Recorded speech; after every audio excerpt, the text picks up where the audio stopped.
The room in which the boys were fed was a large stone hall, with a copper at one end, out of which the master, dressed in an apron for the purpose, and assisted by 1 or 2 women, ladled the gruel at meal-times.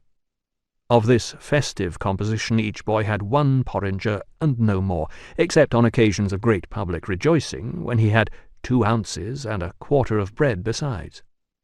The bowls never wanted washing. The boys polished them with their spoons till they shone again.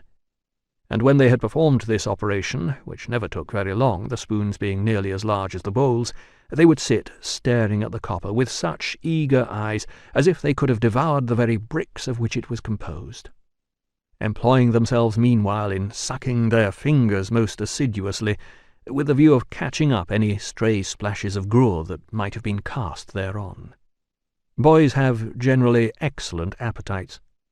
Oliver Twist and his companions suffered the tortures of slow starvation for 3 months.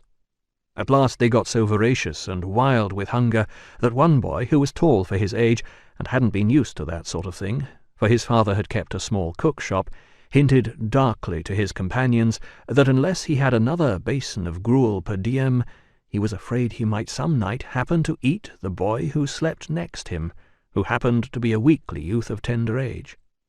He had a wild, hungry eye, and they implicitly believed him. A council was held. Lots were cast who should walk up to the master after supper that evening and ask for more. And it fell to Oliver Twist. The evening arrived. The boys took their places. The master, in his cook's uniform, stationed himself at the copper. His pauper assistants ranged themselves behind him. The gruel was served out, and a long grace was said over the short commons. The gruel disappeared. The boys whispered each other and winked at Oliver, while his next neighbours nudged him. Child as he was desperate with hunger and reckless with misery. He rose from the table, and advancing to the master, basin and spoon in hand, said, somewhat alarmed at his own temerity, "Please, sir, I want some more." The master was a fat, healthy man, but he turned very pale. He gazed in stupefied astonishment on the small rebel for some seconds, and then clung for support to the copper. The assistants were paralyzed with wonder, the boys with fear.